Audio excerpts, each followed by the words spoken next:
And welcome everybody. We're back for another Photo Talk Friday. This is we've been doing this for quite a while, Sid. Yeah, not quite a year, but I think we're Yeah, coming up on it. yeah. That's pretty Really, cool. really great. Yeah, it's fun. Starting to see a lot more views on YouTube than we get live, but then we are doing it in the middle of the day. So Yeah. we're in the States anyway. So let me ask you this: do you sell prints? Yeah, passively, I went to a fine art school, and my junior year, between my junior and senior year, I signed with one of the largest art galleries in the state. It was one of the oldest art galleries, fine art galleries. They had a lot of corporate clients, um, and so for a period of about 4 or 5 years, I did pretty well with. I had an edition of these 20 by 30 framed toy prints. We did two sizes. We did 20 by 30, which were the large ones, and then we did a smaller. It was like 16 by 20-ish size. And then ultimately the gallery finally went under. And I've uploaded some of my work to like Society 6, and I offer like just open editions, like nothing's numbered or signed or anything like that. Every once in a while, something sells, but nothing recently.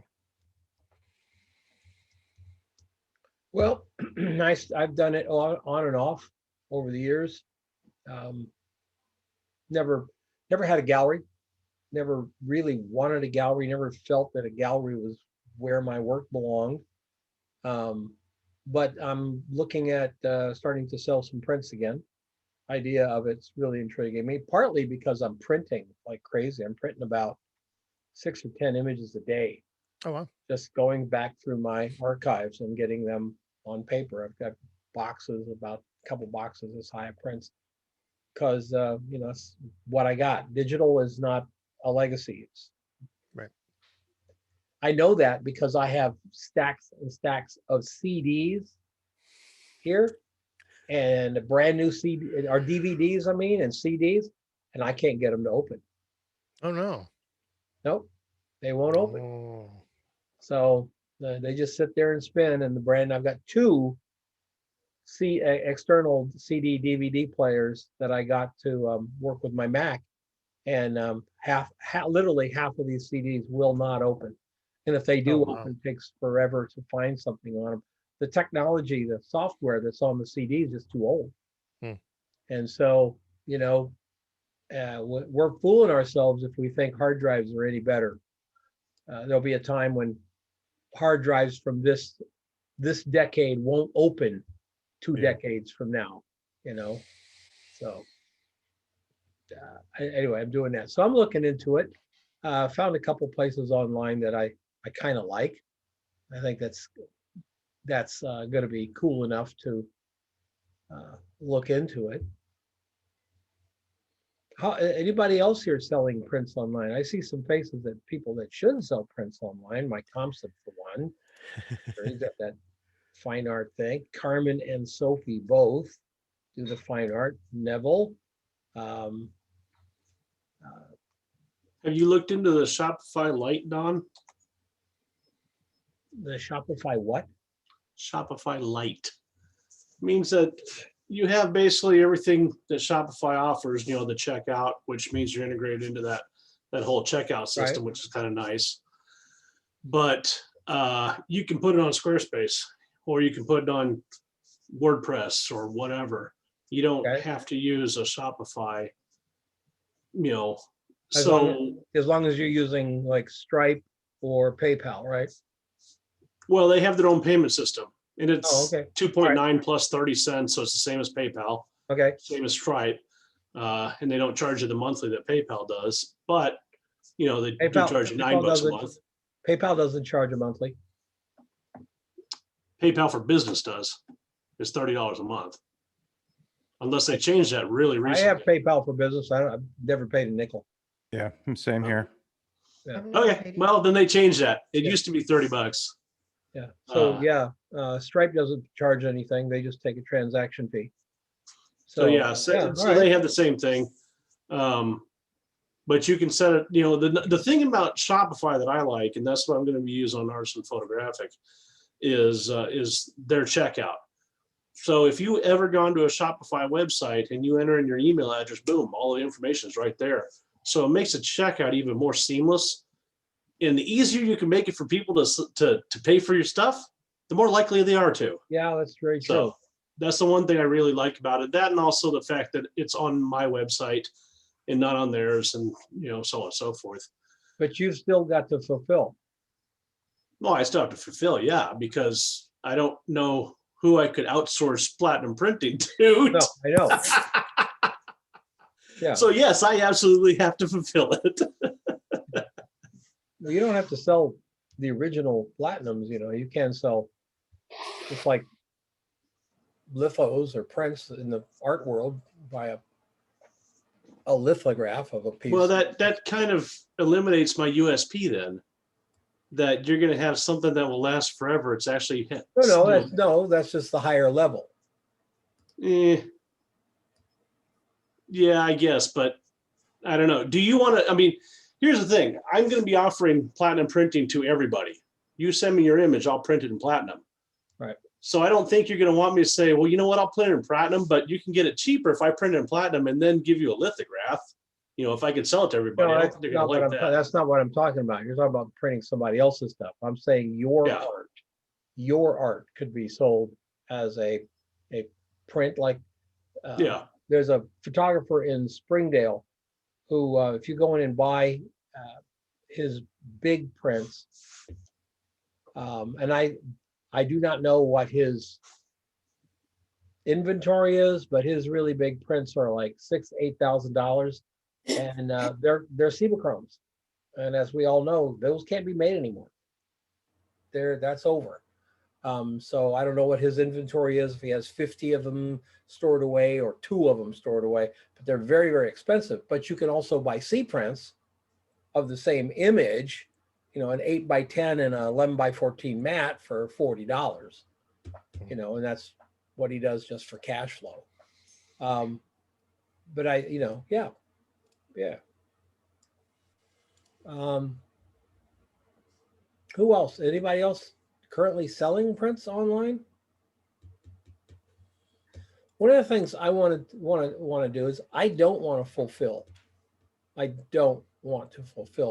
So I found 2 of these places that I'm going to share with you guys. And let me get.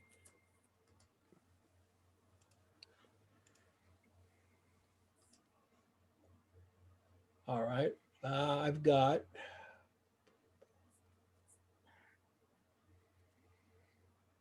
this place, Darkroom, and the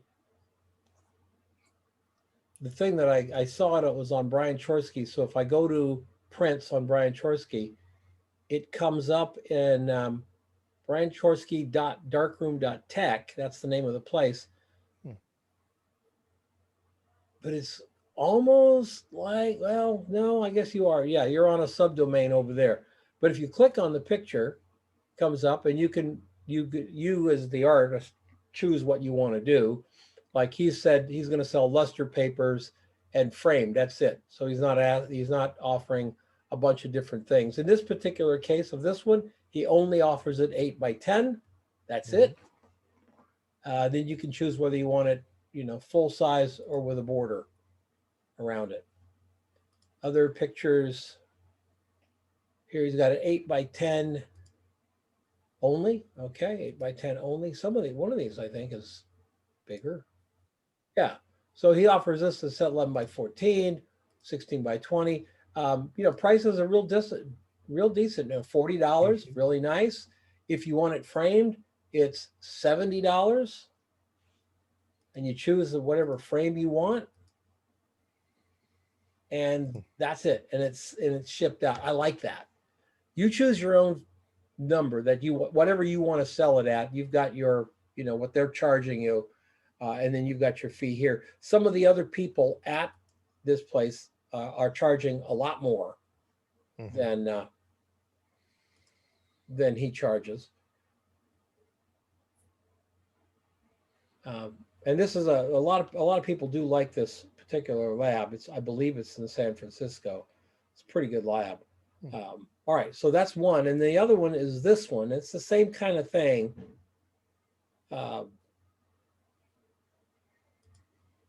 Your images go up there. This one's free, but I don't like the look of it. Yeah, that other one was much nicer.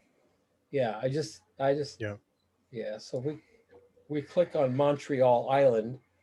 You get it over here, and you've got these different things, which is really nice. You get lost. Yeah, there's too much. It's you know what it is? It's too glitzy for me.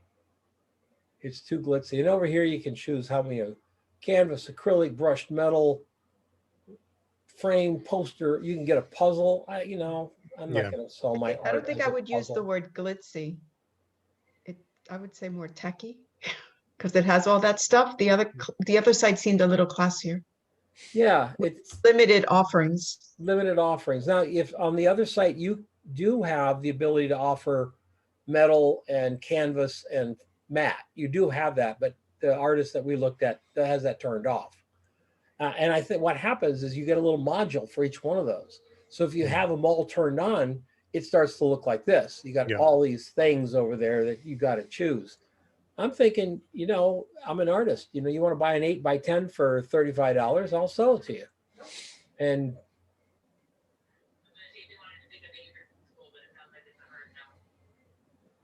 We're on a show.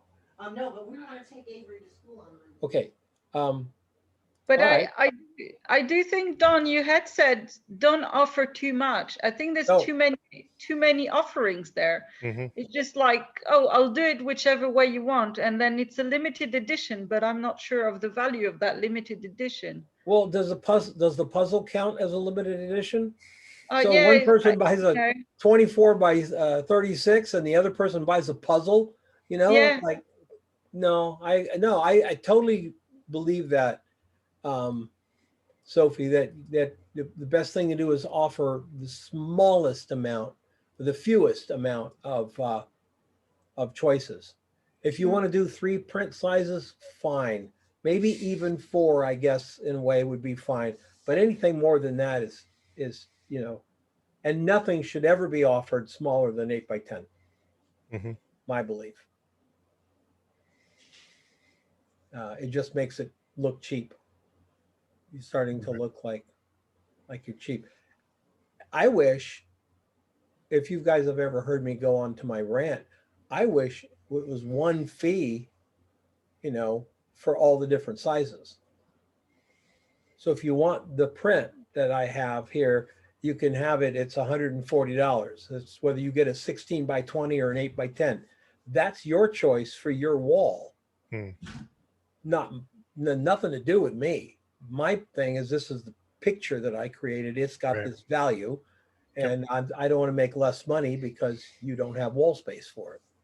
See, I think part of the problem with that, like I was looking at printing through MPEX and a lot of these places, they charge more to print it. Sure they do. Because of the size. So it's hard to have one price. No, go to the highest price. Yeah. You go to their highest price. They charge whatever it is you're charging for a 16x20. If they want it smaller, that's their option. I'm not going to charge them from small to large. I'm going to charge from large down because my art is not about square inches of photo paper. That's not what I'm selling. But I'm also a lone voice in the wilderness. So not very many people buying into my idea. There was a photographer when I came out of Philadelphia before I came here. He had a 20x24. Your first print of whatever you bought was the price of his 20x24. Whether you bought an 8x10, you were paying for his 20x24. And then a second print was less than, but your first print out the door with this man was big. Yeah, that totally makes sense because then it's up to you what you want. We get we get lost in the weeds sometimes thinking and pricing about things that we don't really, not really doing what we wanted it to do. And we go down little rabbit holes and get caught up in the way things used to be. I think I mentioned to you guys that back when I was mentally ill, I shot weddings. Not me shooting weddings, you know, I was mentally ill. But anyway,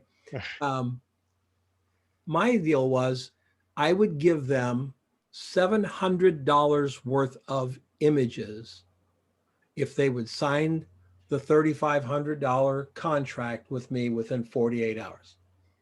Give them $700 print price.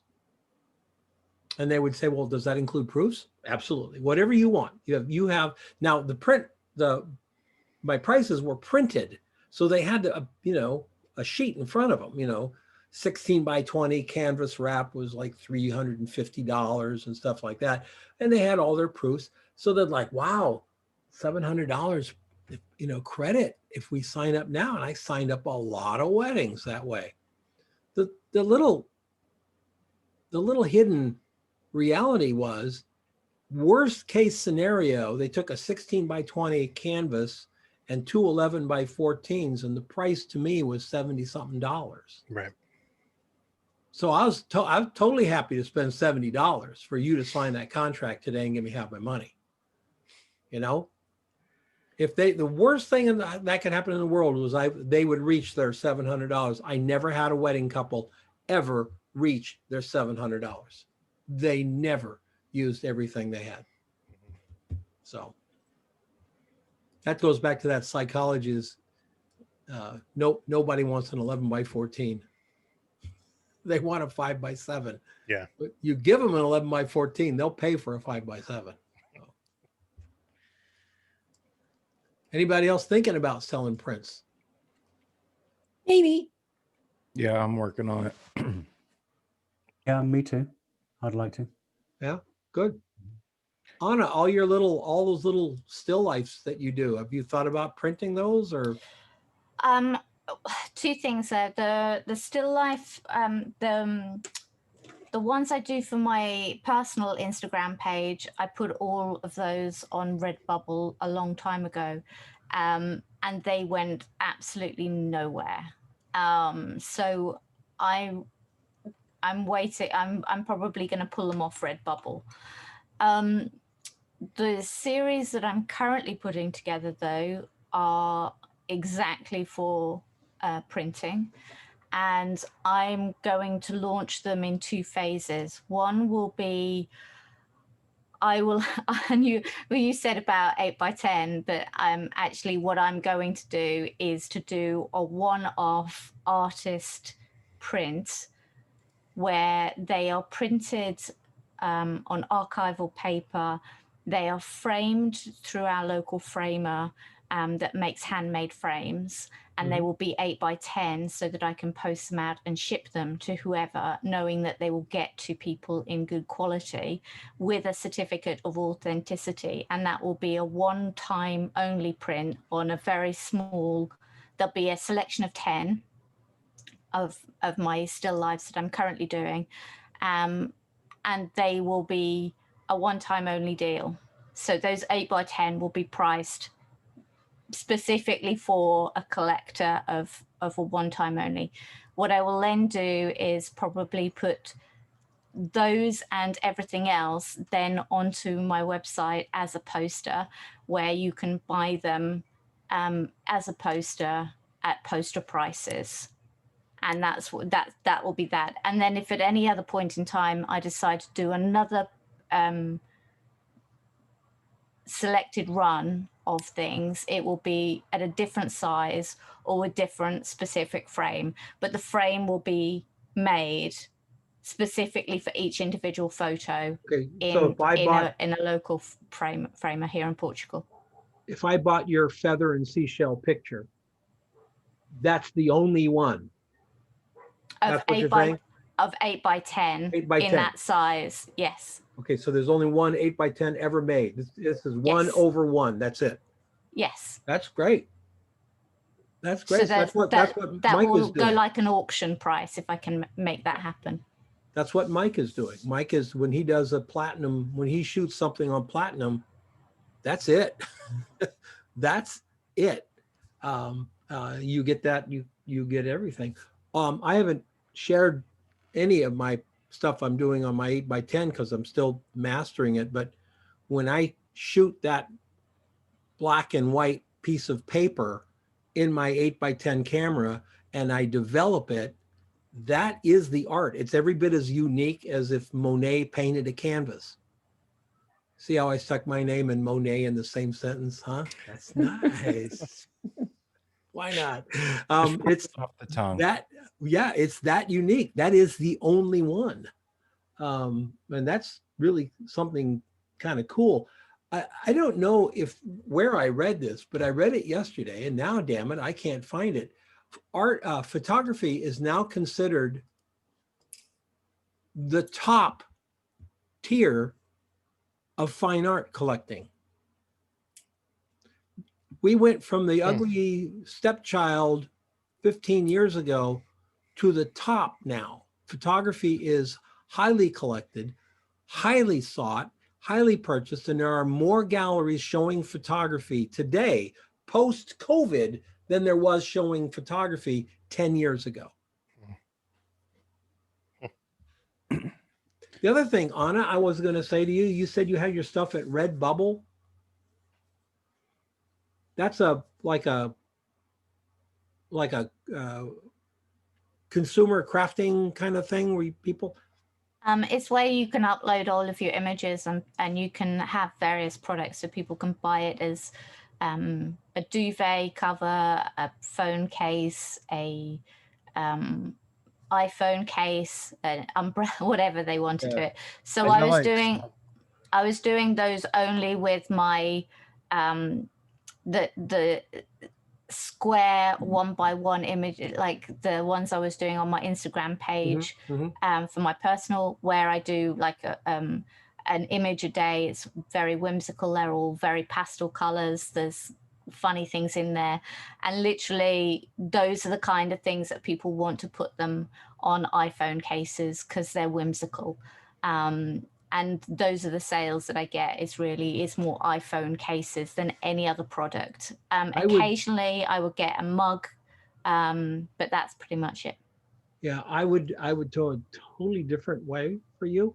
And then I would tell you, and this is honest to God truth, I would create an Instagram, a website first for the art, which is heavily based on you, on a gun, your personality, your aesthetic, those images there, market the hell out of it on Instagram to build up a community there, and then TikTok.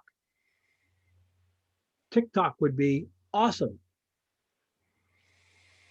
Yeah, I'm not really a TikTok fan, but I think that's mainly because I've built a community on Instagram, and so a lot of my people are on Instagram, and so even the problem with, I understand about separating things out, and I generally agree with that, but my problem right now is I have 2 accounts for Instagram.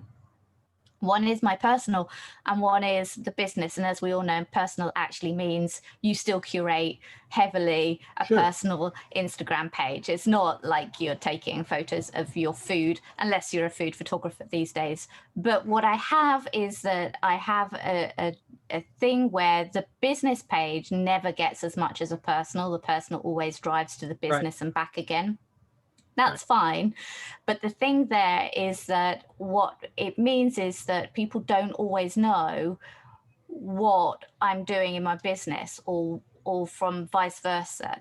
It's normally people know from my personal what I'm up to in the personal, but they don't necessarily know in the business. Everybody on my business knows what I'm doing on the personal because they already follow me there. But having another account and driving another lot of people, it's not going to work because people who follow me are already following me and my account is already here's the thing. Instagram, the only people who are going to see your stuff on Instagram who are people who are following you, and the algorithm on Instagram right now is so overly, it's not in your favor. It's not in any of our favor, right? The thing about TikTok is they don't have that kind of algorithm. So if you put up an image on TikTok or 3 images on your TikTok about, about your artwork, you would then drive them to your Instagram. In other words, you don't try to build a following on TikTok, because you can put an image on TikTok and 30,000 people will see it in an hour. I mean, the numbers are staggering on TikTok, but you do all your business then back on Instagram. And I would simply just cross-pollinate. So it's the same image that goes on Instagram goes on TikTok that morning, because you're not trying to sell it on TikTok, nor are you trying to get followers. You're just using the organic reach of TikTok to drive more people back to your Instagram. That'd be I'll something give to it a look at. go. I had the impression TikTok was far more video based than photo based. Sure. You take your artwork and you do a little crawl across it. Camera, this way, comes back this way. Next piece comes up, the camera goes across it this way. All you want to do is to get the video up there of your art to drive them to your Instagram. It's something to look at. I do a lot. I mean, pretty much that's what stories are on Instagram, I guess. So I guess the minute you're doing a story, you're already pretty much covered. Except you're still within the algorithm. That's the problem. Okay. You're still within Instagram's algorithm. And I agree with you. The stories, that would be kind of like a story, or the newest, hottest thing is Reels. So I spent like an hour yesterday watching Reels. I get it now. They're just extended video stories is what they are. Yeah, I mean, reels are very, very good. But as you said, it's with Instagram, it's obviously, you have to produce pretty much at a rate that is completely damaging to you. Right. But yes, TikTok, if TikTok is the same sort of content, then it's easy to do for me. Yeah, I'll give it a whirl and report back. Sure. I see what he's saying. He's with Instagram, you're saying the same thing to the same crowd. You might have other people in that crowd that are going to hear it and pass it along. But if you go out on TikTok, you're saying something to a completely different crowd that may come over to yours. Yeah, I mean, that's exactly why Clubhouse is so great right now, because essentially you're talking to very different people. Yeah. And because they're linked directly to Twitter and to your Instagram, you're getting people coming to your Instagram feed that wouldn't ordinarily get eyes on it. So yeah, I'll give it a whirl. I'm the same way with TikTok. I'm the same way with TikTok that you are still, where I'm kind of like trying to figure it out, but I can see what he's saying. Thing is because I already do stories. I do a lot of behind the scenes stories already. So I can imagine that once I've already done one for Instagram, I just press the download button on Instagram and then upload it to TikTok. It's the same video and it's just reused. So I can kind of understand it in that way.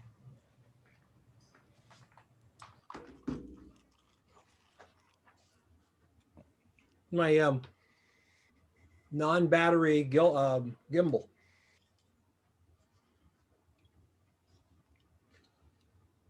Sid, are you thinking about maybe getting into selling some of the pictures of your toys? Yeah, it's interesting. I was thinking, I like that dark room, that first website that you brought up. And I'm wondering if maybe I should keep this stuff on Society 6, but sort of have use two different websites for two different audiences, like use that one that you showed me for the more high end. Mm-hmm. And then keep the Society 6 for people that want crap on their phones and they want pillowcase covers and stuff like that. And then just sort of figure out like a way to direct certain kinds of people to this one place, or they got to come from your community, your website, your home. Yeah. That's the key. Yeah. Yeah. I used to do, when I was doing gallery work, I had an Epson 4000, and then I had an Epson 7600. So I had two giant printers here. And I just wasn't printing enough.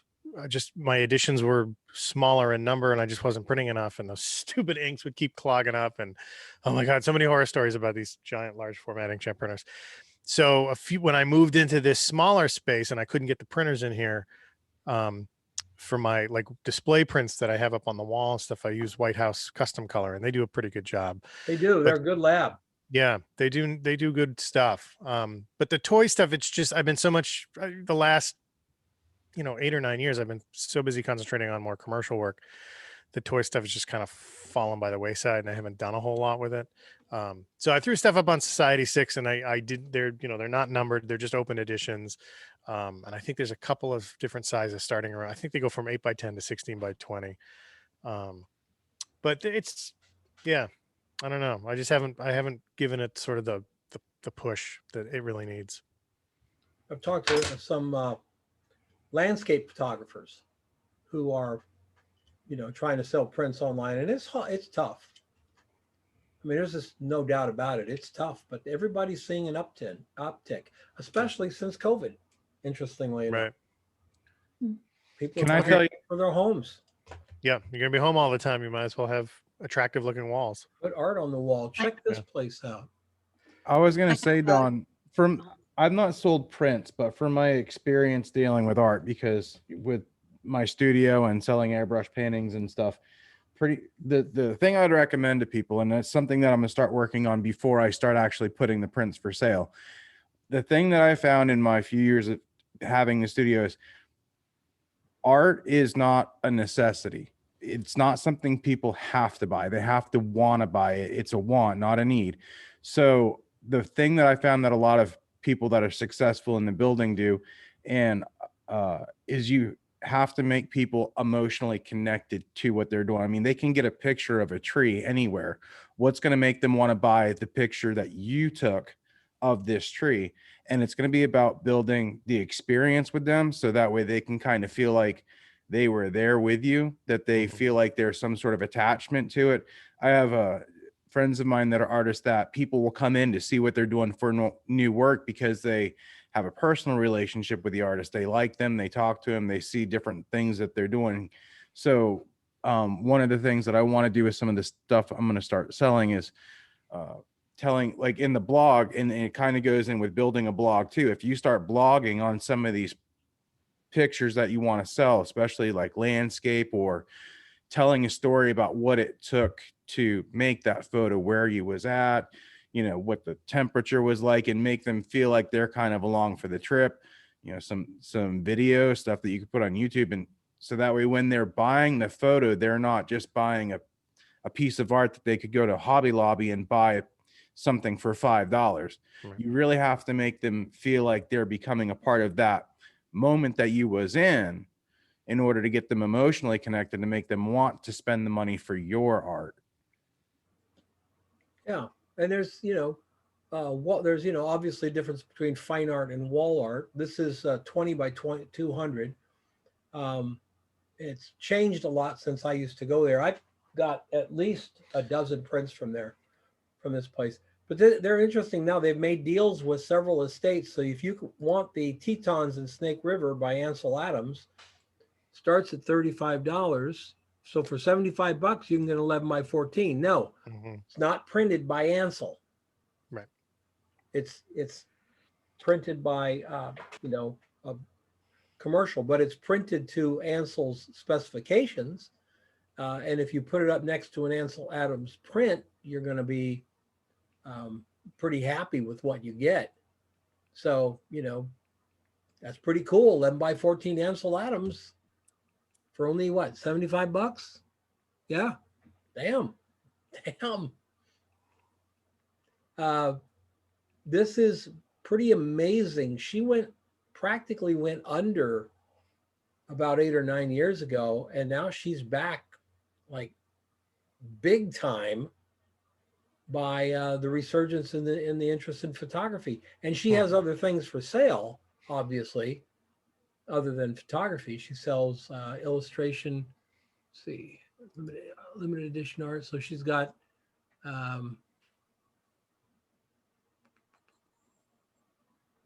what does it say? Photographic prints, fine art prints, photographic prints. Okay, what's a fine art print? Let's see a fine art print. Yeah, so these are prints, meaning like a lithograph. I was telling the group the other night, I have a Salvador Dali lithograph. I have the Resurrection. We paid $2,000 for it. It's now apparently worth $10,000, which made my wife like it a lot more than she used to like it. But there's a big difference between what it's worth and what you can get for it. Yep. So they are apparently worth about $10,000, but they're selling for about $4,000 on the auction. And all of our paperwork and everything's gone, so we'll never get more than it all mildewed in a house. We had a house in the print came in a leatherette box with all the authentication and everything, and we kept it under our bed, and the house had a lot of humidity in it, and it mildewed and stuck together. So all we have is the print, but that's okay. So she's selling this stuff. Here, all the colors hand-drawn circle by Jason Pollan for $1. So this is Jason Pollan. Seriously? Oh, they're sold out.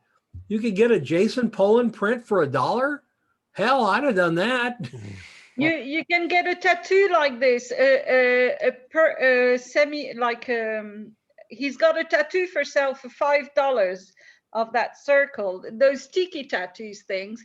If I was in the States, I would have ordered it today. Oh, because it looks nice as a anyway. So you can, that's still available. There's 5 left only. So Somebody buy Sophie a tattoo. It's not worth it for the shipment to France. That's the thing, you know. Thank you, It's like the Denise. new jewelry, huh? Yeah. so I take it this is not a photograph of donuts. This is a painting of donuts. Sophie's waiting for me to go to the States, and then I'll bring it back. I still want to eat them. Yeah. So this whole idea of wall art is something good, but I think as it is in most cases, I think context is everything. And I'm not sure I would want to put my work at somewhere like Etsy. Mm-hmm. I just don't feel that place. I don't. Right. Some people are having a huge success with Etsy at the moment, though, because what they're doing is they're making the image and saying on their Instagram, okay, guys, this one print is now going on Etsy. And then they'll make a listing on Etsy and it will go from somebody from their Instagram account. So it does depend on who your audience on Instagram is or who your audience generally is because of being able to buy that. You're making my point. They're not marketing it on Etsy. Right, exactly. No, absolutely. It's like Redbubble. Unless you've already got a following or audience, you're not going to get anywhere. Same thing with, was it Cafe Press, T-shirts and stuff like that. You know, they go, oh yeah, upload your design, start making money tomorrow. No, you've got to have, and there are some people using Cafe Press and Redbubble for T-shirts. There are some companies making high 6 figures. I mean, $800,000, $900,000 a year selling T-shirts from these places, but their communities are based other places, not at Etsy or Cafe Press. Right. Just using them as the fulfillment houses. So, but if you do want 11 by 14 of donuts for your wall, damn, $75. Can't hardly beat that. But yeah, photography is now way high in the collectability. I think it's a good thing for all of us. And I don't think that you have to be young to get into this part of the business either.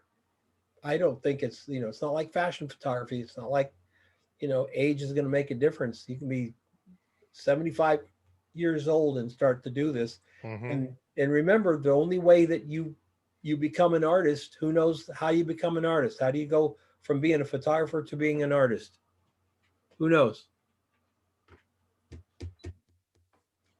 You say you are. You say have a business card made. Yeah, just simply say you are. There's no criteria. There's nothing. You start creating art for art, acting like an artist, etc. Doesn't mean you'll be successful. It just means that's what artists do.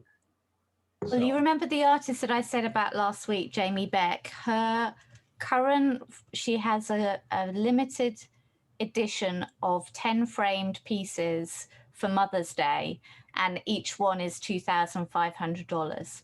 So it again, she does have an audience. She was obviously very big in New York before she moved to France. So many different people in this one life that we have, and it's so popular for people to say life is short, life is short. Somebody's got a radio on. But I think that life is actually incredibly generous with the time that we've been given, and if you see it.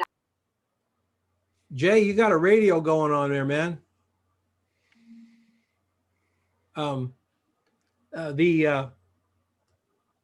That's another thing. You know, have you guys heard me talk about Ben Horn? Ben Horn goes and shoots, 8x10 cameras of stuff. Very, very particular about what he shoots. And at the end of the year, he sells a box of prints called a portfolio yearly, and they run about $150. And he sells out every year. Huh. Sells like 100 of them for $150. We're seeing fine art books now. So the book itself is limited edition, printed. You buy the book, that's a piece of art. The fact that it's, created that way. I think it's just a fascinating thing, and another way for us to step outside. I'm not going to say it's another way for us to make money. A lot of people don't make money selling prints, but it's another way of putting ourselves out as an artist. Yep. We do have the ability to do that. What is the definition of fine art versus art? Oh, I don't know if there would be I don't even know if I could explain it. Fine art is very, very expensive, very exclusive, and probably generally driven by art galleries. I mean, it's that like sort of eluded me. Yeah, I mean, art is in the eye of the beholder. I mean, it really is. When I look at a Paul Klee, I'm told that Paul Klee is a great art. He looks like crap to me. It's just postmodern crap. But some people pay millions of dollars for a Paul Klee. It's all about perception. Mm-hmm. It's just the perception of it and how you present it. I don't know if you know. Does anyone know what the last time the Campbell soup can sold? Oh, the Warhol? Yeah. Oh God.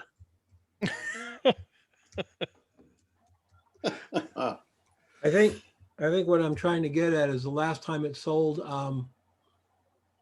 the guy before it lost his ass. It was 1962. It went up and up and up and up and up and up because Warhol was the darling of one of the darlings of the set, right? Then he died, and there's nothing left. And so all that has happened is that the same collectors keep moving it around. They can't sell it to anyone else. I mean, Sid, if you had $500,000, would you buy it? The only way you would buy it is so that you could sell it to another art aficionado for the month that he wants to own it for $600,000. Right. Yeah. But its value is going down the tubes. Postmodernism art is beginning to fail. Whether it will or not, I don't know.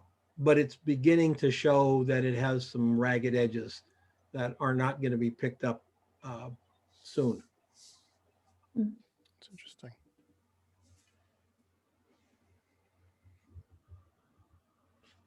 Who else?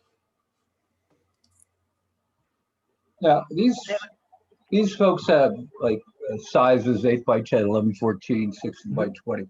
The ones I was on those sites that I saw, which I said, okay, are 8x12 and 16x24, which is a little bit different size than the standard size.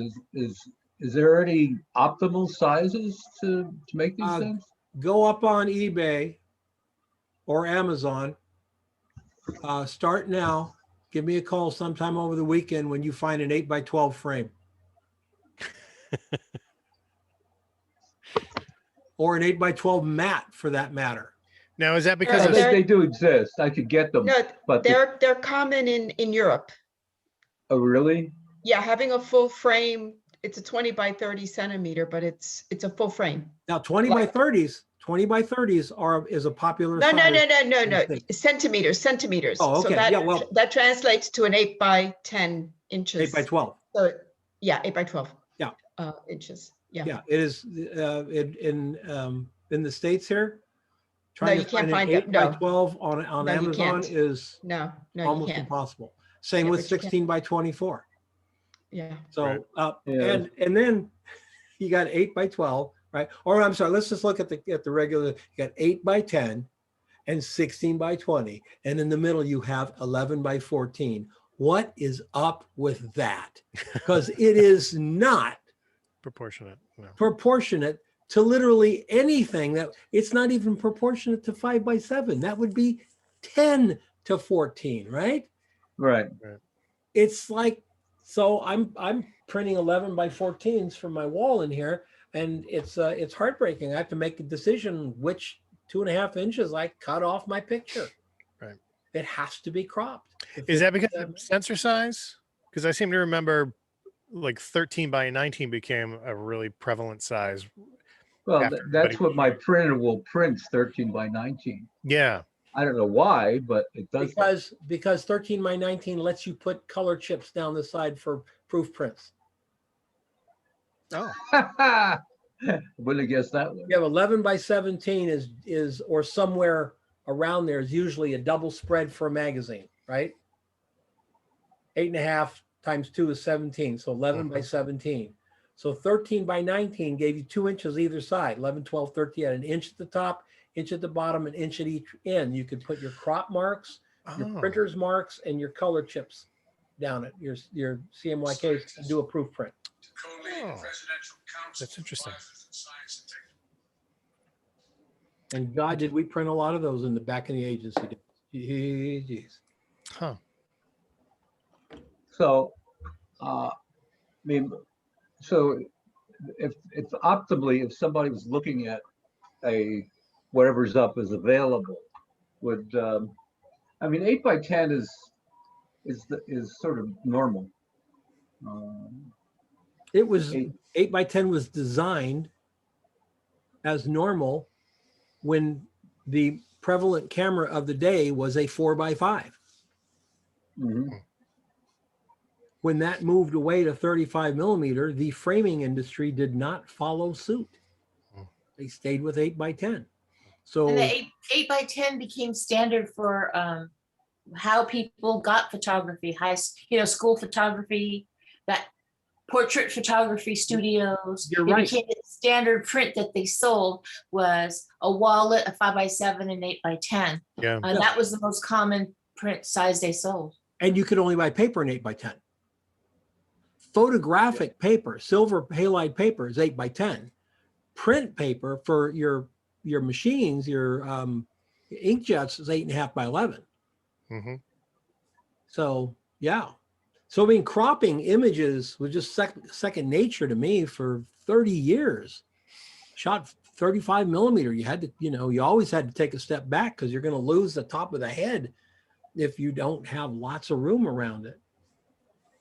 So would 8.5 by 11 be a better choice, and 8.5, which would be 17 by 22, would be the next step up? Well, the size that I print, Jay, for my personal art is 6 by 9. 6 by 9? Mm-hmm. Because you put a frame around it. I mat it. I've decided I'm going to buy my own mat cutting thing because I don't know if any of you guys had a mat cut lately. I used to cut my own all the time. Yeah, I still cut my own.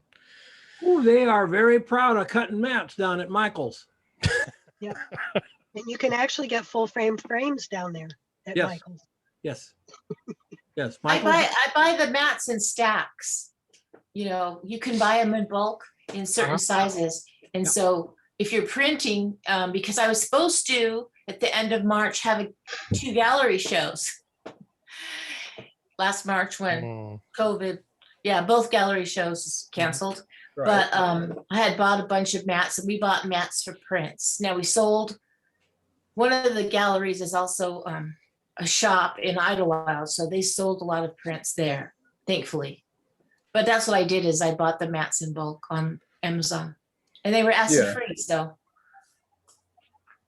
yep, I have the same thing. I've got a box of them over there about this big, this tall, of 8 by 10, 8.5 by 11, no, 8 by 10 mats with 5 by 7 cuts out of them, because I love 5 by 7s.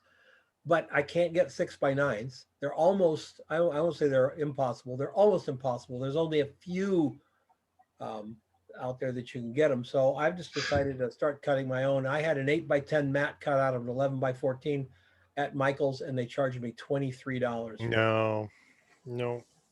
And I thought, I buy them in sheets of 16 by 20, and then we just trim them down depending on what the size is that we need. did you use the coupon, Don? They always have a coupon. No, I actually didn't. I didn't know there was one. Yeah, it's like 60% off, 70% off. I figured that they must mark them up real high to offer the coupons that are so big. They have a deal going, buy one frame, get one free. Now that's a special offer. It's only been running for the last 11 years. Yeah, 15, 20 years. Yeah. So you pay $48 for frame, and you get another frame of equal or lesser value. So I'm looking at it going, well, I really just bought a $24 frame for $48. I didn't buy they're not giving away another $48 frame with every frame that I buy. So they just jack the price of it up and then move more inventory. It's all about inventory in that type of business. But they're 2 nice frames. I got them, it's $48 for 24 by 36, I think, frames. 5 frames, nice frames. So what the hell? No, $48 for 2. That seemed, I can't find a better price on Amazon. I've heard Hobby Lobby is going to be getting rid of their 40% coupon. I don't know if it's true or not, but I didn't even know. Boy, now I feel stupid. Yeah, there's an app. I'll go in and I'll buy one thing at a time. They got a 40% coupon on their app, so you get 40% off of one item every day. So I'd go in there and buy a canvas and then go back the next day and buy another one. That's cool.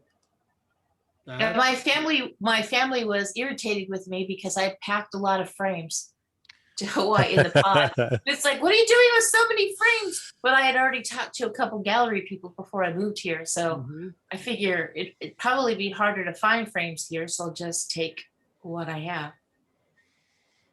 I used to buy all my stuff through AmericanFrame.com. And back then they had a really great thing where you would give them the measurement of the frame, and they would give you a free mat cut to the specs that you needed. So for a long time, that was how we just did it. Just anytime we made a print, we needed a frame and a mat. We knew that we could get a free custom cut mat. That was pretty cool, but they stopped doing that, which is too bad. When you guys start doing prints, it's going to be important if to sell. It's going to be like a website that depends on SEO. You can have the best photo in the world. You're going to have to really work on driving traffic for people to see it. Absolutely. Them to want to buy it.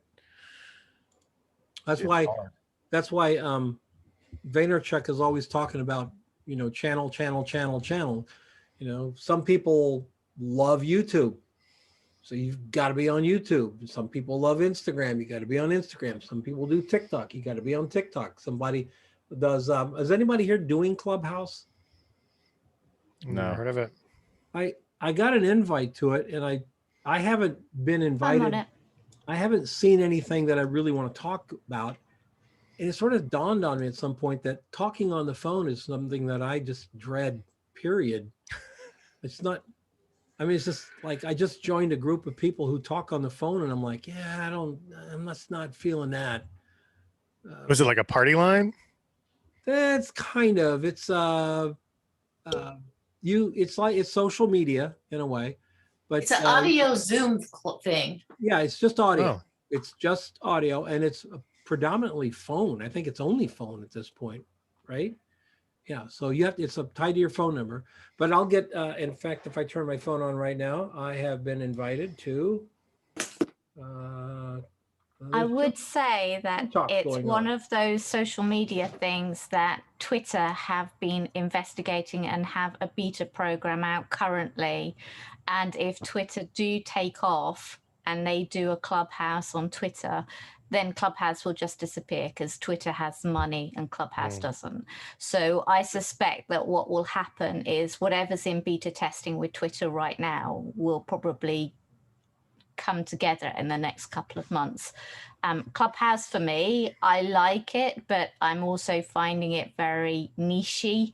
And some of the rooms, especially when people are talking tech, tend to be a little bit boys club only. And there's been a lot of complaints that females have been bumped from the speaker's stage back into the audience, talked over, and quite a lot of bullying on there already, and they haven't really got going. So it's not getting themselves the best reputation right now. Yeah. This is So, I've got it, but I don't understand it. I mean, every time I've gone on it and on the main page, just clicked on one of the things, it's just people talking. Is that all it is? It's almost like a bad talk radio? In a way, people will go on there. Like right now, there's a group of people talking about selling online businesses. I've been invited to that, okay? Not something I'm interested in. What's the other one here? There was one on this earlier this morning about anyway, there's a lot of sort of semi social issue stuff, semi tech, a lot of stuff, but nothing that I'm interested in. I haven't found any photography talk going on. So those are other things, but you can use it, Mike. So you could actually set up a call with other like-minded people who wanted to talk about platinum printing. Or possible clients. You could do possible clients and want to talk to you about your process or whatever. I've listened to some of them on film photography group and then it recorded Sue Bryce's Nikki Klosser did some conversations on SEO and branding, and then she recorded them so you could just listen to them. But to me, it seems kind of like a time suck. Well, to me, it's like, okay, you can do that, but you can do that on Zoom. Yeah, I'll have to investigate it because take your Zoom call and turn it into a podcast. Honestly, it kind of turned me off because I have never been a talk radio guy. And so just listening to people just yak for the sake of yakking, it was this is supposed to be give and take. So it's supposed to be a conversation. It's not you dial in and I preach for Oh, see, I haven't figured it out at all then because it's a conversation. I thought you just listened. Some of them are massively interesting because you have in the rooms in some of them curators and artists. Like 3 nights ago, the curator from Sotheby's were on, and you got to ask him questions about what they're looking for, what sort of artists they're bringing up, how they're mentoring, how they see the business going. It's a conversation, and it's really, some of the rooms are fascinating, but it depends who's in the room and who's in the speakers. The minute you see certain moderators, you get to know it's not the room for you. But there are other rooms, like the guy who started Reebok. He was in one room the other day. Fascinating, like massively interesting conversations. But again, when you go into Clubhouse in the beginning, you have to click what your interests are, and the more interests you click, obviously the more rooms or more houses you're invited to in the beginning. And then it's just a matter of, if you don't like the room you're in, you leave and you find something that's more interesting. And believe me, there are massively interesting people out there to listen to who are on Clubhouse. Whether that will stay like that, I don't know. But right now, because it's in its early phases, I kind of feel like it's probably the best it's ever going to be just right now. But there are really good rooms there. Well, they've So got, Anna, they've got if a you massive follow, amount of money bumped into them, I guess, recently. They got a lot of money, so we'll see what happens. so Anna, if you follow people that are interesting, like curators and gallery owners and photographers you admire and publishers, and will it you be more likely to find those conversations? Just by following them? Yeah, you will, absolutely, because the minute they jump in a room, you're notified. Or when you go into a room, you can see if you follow them. And if the speaker follows you, you're then put up in the priority list of the speakers are following you. So if you raise your hand, you're more likely to be brought to the stage to ask some questions. But I found that what I like about it is the fact that they're really open to conversation. And when you follow them, normally they'll have like Instagram or Twitter. I've then gone into their Instagram DMs and said, hi, I'm listening to you currently speaking on Clubhouse. I have this to add to the conversation, or I'd like to speak to you about this. And generally they've come back and carried on a conversation over in DMs, because obviously if the Clubhouse conversation has moved on to somewhere else and they've gone to bed or they've left the conversation, the DM then tells them that somebody was interested in that conversation, and they can decide whether they pick it up or not. And most of the curators and people that I've loved listening to have been the sort of people who've gone, ask me anything, tell me it, like I'm happy to help in DMs. So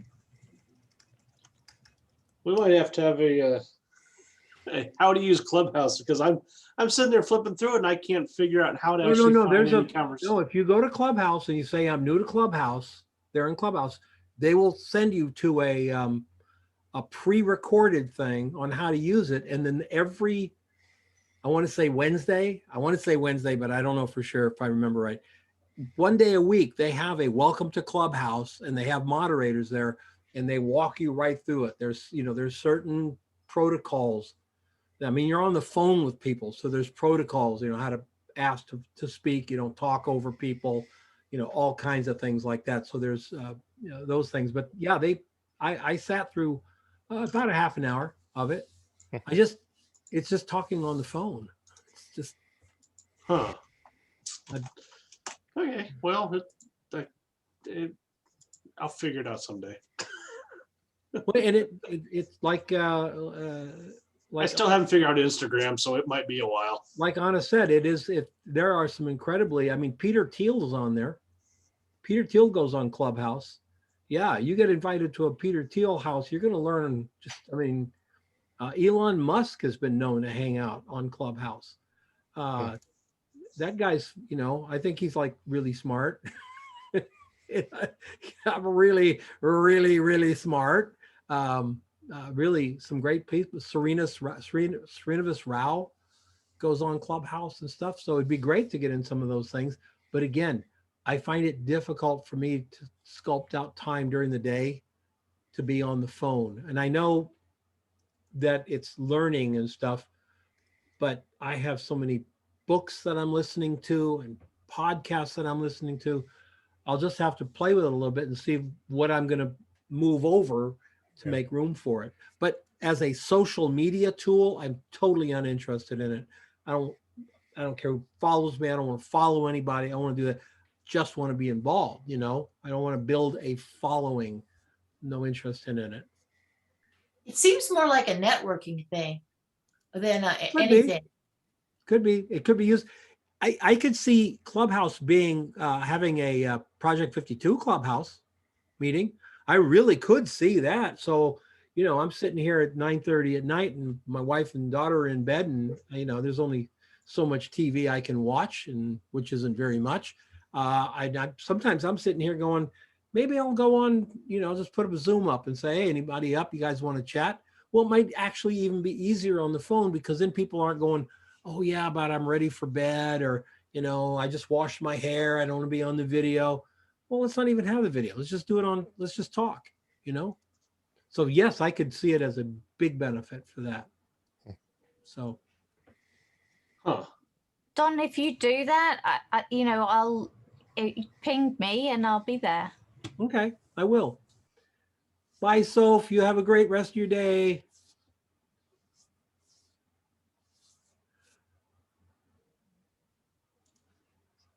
So what you got, Sid? You've been quiet today. I'm just digesting. I'm just trying to. What'd you have, a big lunch? Yes.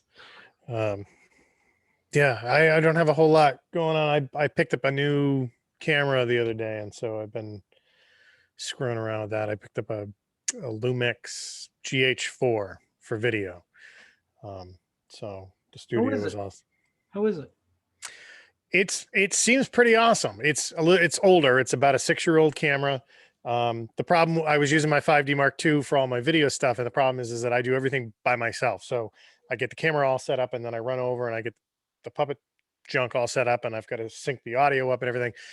And then the 5D has like a 10-minute cutoff. So I'm in the middle of doing puppet stuff, and the camera cuts off, and I don't realize that it's cut off. So I wanted something that wasn't going to do that. So the Lumix has no shut off thing. It records up to an hour or until it uses up the memory card. So, it gives me plenty of time to sit down and get everything ready and sync everything up and then get into it and not have to worry about it getting cut off. And it seems pretty incredible. I mean, it shoots all kinds of different 4K and like it's set up for video, which is really interesting. Yeah, it's really nice. I use this little DSC thing. And I hadn't been using it for video, and now I am, and man, for B-roll. So it doesn't have audio. It's got a microphone, that little hole right there. Really nice. That's not, and by the way, that's not where you put a microphone in. That's the damn microphone. Okay. Yeah. So audio, no, but B-roll, wow. I'm knocked out. But I'm pretty impressed with the video coming off of my iPhone XS Max too. You people and your fancy iPhones. The Lumix my son-in-law uses, he's a videographer. Yeah. And he does some incredible video. Something popped up the other day in my old the community group that I used to belong to in California.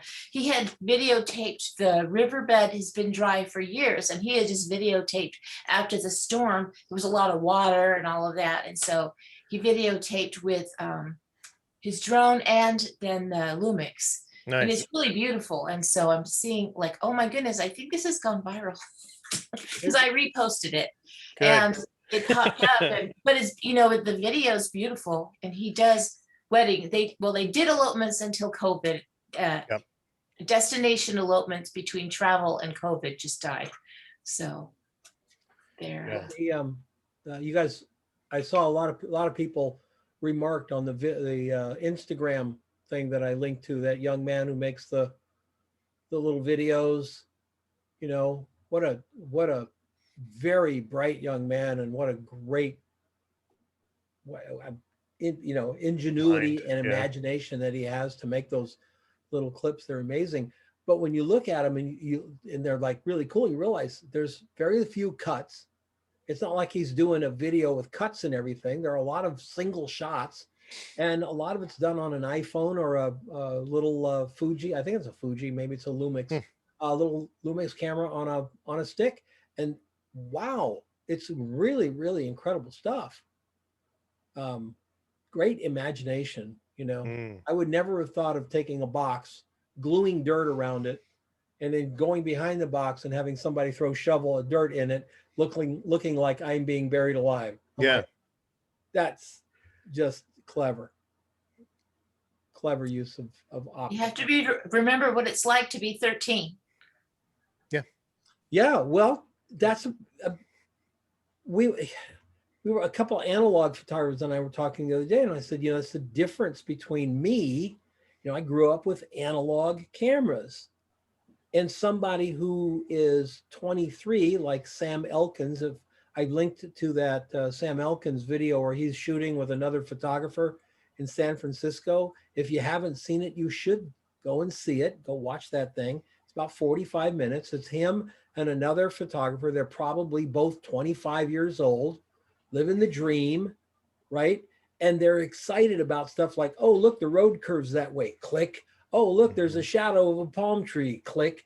And I'm like, I'm getting goosebumps because that was me 40 years ago.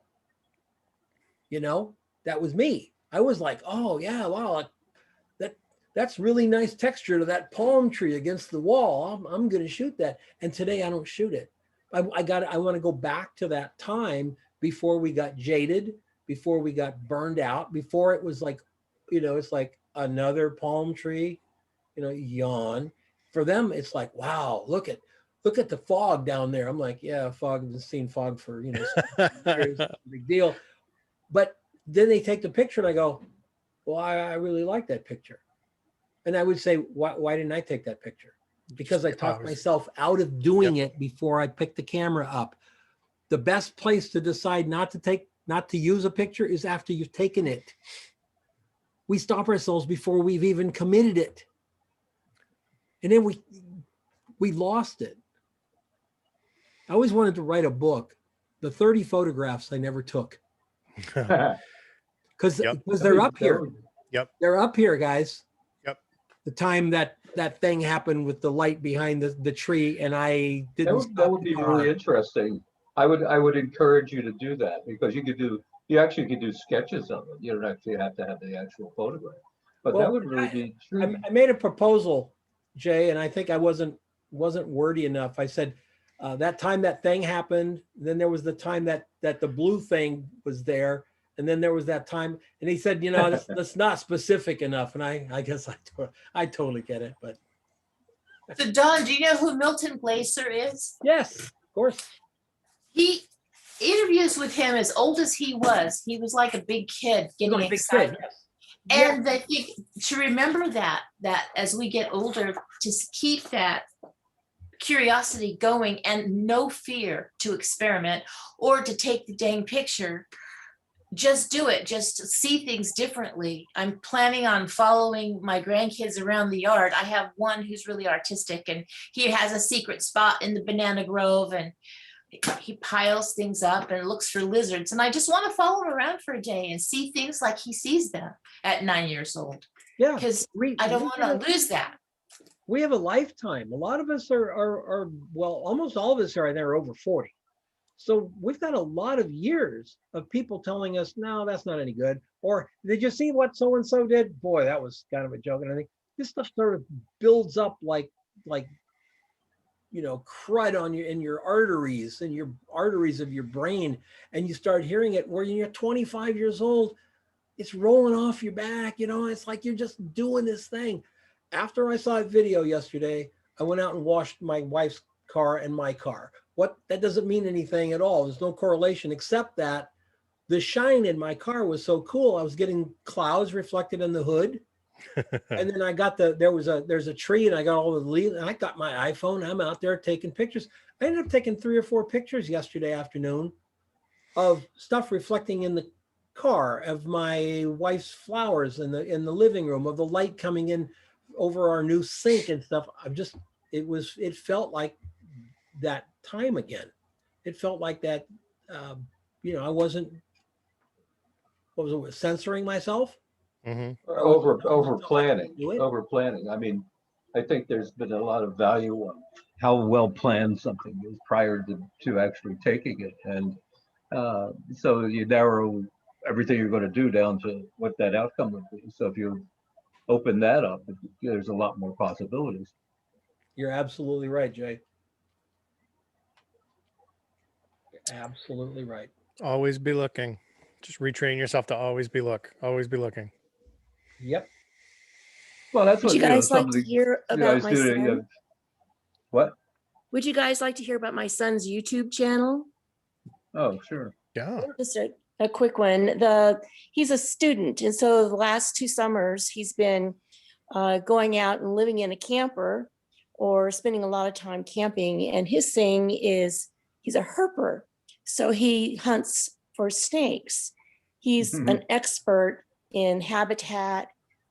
He knows all the scientific names. He knows when they come out and all of that.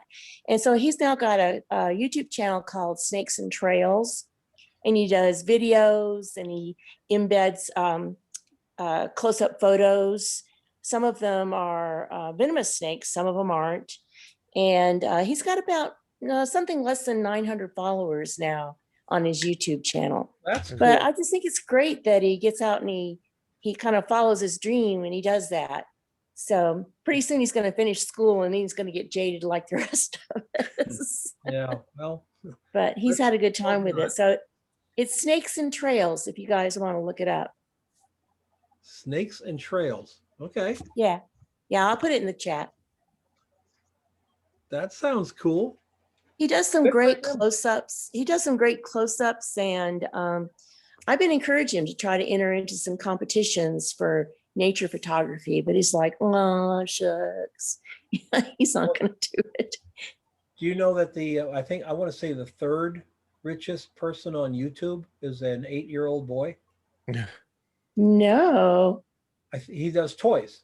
He reviews toys. Oh my goodness. Yeah. My niece wants, my granddaughter wants everything he reviews. Yeah. $6 million a year the kids make off YouTube. That's great. Crazy. Yeah. Sid's over there going, oh, I got toys.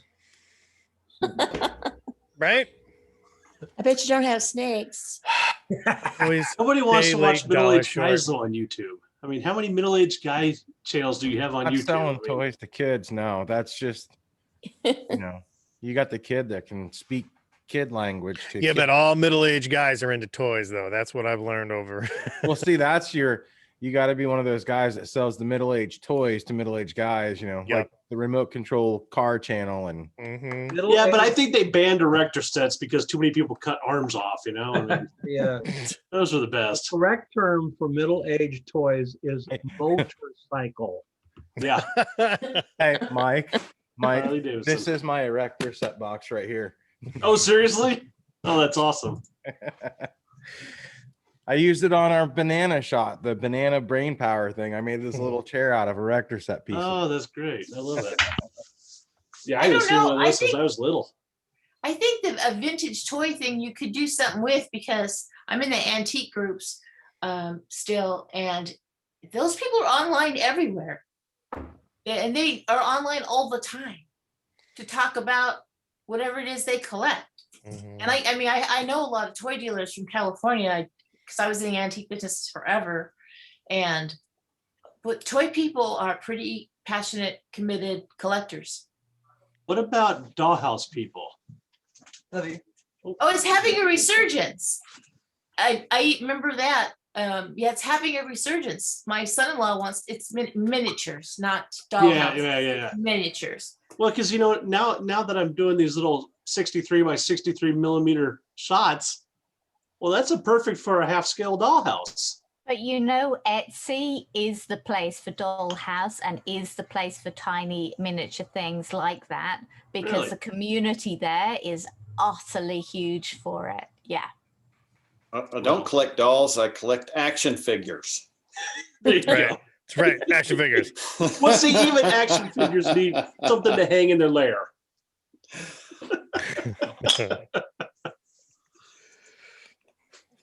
What action figures? There's like whole genres of action figures and categories to that. So is it science fiction? Is it superheroes? I lied. I don't do that. Is it the Darth Vader you can melt on? Well, there are actually grown men that do that. So, I've got a buddy that collects GI Joes, and he has about $250,000 in value, and won't sell them. Oh wow! A doctor, as a matter of fact. Well, as somebody who is right now going through the hassle of, I wouldn't say we're downsizing, but we are making changes in our home, getting rid of stuff in the house. Man, it's hard to get rid of stuff but sure would be a lot easier if I didn't have all this crap to carry around. if you have to get on a plane to move, then you have 2 days till your plane leaves, and then 1 day, and then 5 hours, you are in the house throwing things away, because valuable things. I threw away so many antiques and collectibles and collector's items because I didn't have time to sell them even in 3 months. So I downsized big time. Cameras, I gave away cameras. My big view camera, I gave it away.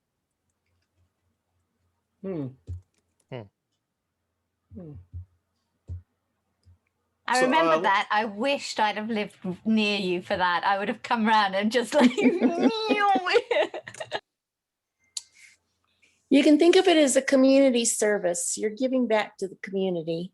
There are people that can love and use your things. What's what we have a thing here, and I guess it's on Facebook. It's a no sell thing. So you post that you've got something, but it's not for sale. Just come pick it up. Yeah. And that's been really nice. We just bought a new washer dryer, so we gave away a washer dryer to a woman who an elderly woman who has a very small little home, and her son came and picked it up. She hasn't had a washer or a dryer for something like 4 years. Wow. Has to go to the laundromat and stuff. So, that just makes us feel good, Yeah. Just makes us, you use it. We use it every dang day. So you use it. And Yeah, I gave away my Minolta, all my Minolta lenses, and with one Sony camera that fit those lenses, because they've changed everything now with different lenses. But I gave them all away to a college photography teacher. Okay. So that made me feel good. And a couple medium format cameras. That's cool. Hopefully they put them to good use, huh? Yeah. Well, all right, guys. All right. It's been a good one. Hey, before you go, I want to buy a couple of thick plexiglass acrylic sheets for photography. 24 by 24. Where's the best place to? I'd try Home Depot first. All right. I'd try Home Depot and Lowe's first. And then if you just Google plexiglass, you're going to find a plexiglass dealer in your town. They're every town. There's also cutting boards that are made of plexiglass, which are actually a lot less expensive.